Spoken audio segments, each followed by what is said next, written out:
Almal is aan rep en roer hier by die werk. Almal is opgestres oor hierdie petrolprys wat nou deurgegee is. Praat van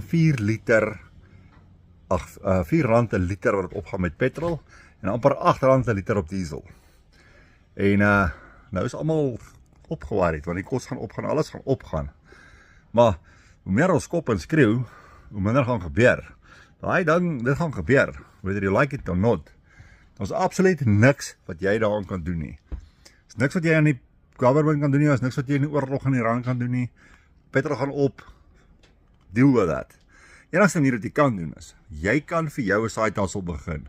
Jy kan vir jou 'n ekstra inkomstestroom begin, waar jy met die telefoon in jou hand geld maak aanlyn.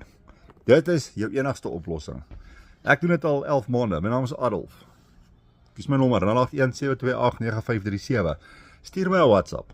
En ek gaan vir jou presies wys hoe jy met die telefoon in jou hand jou eie aanlyn besigheid kan begin en goeie geld maak. Tot $900 per transaksie. Dis die tipe geld wat jy kan verdien. Dis amper R15,000.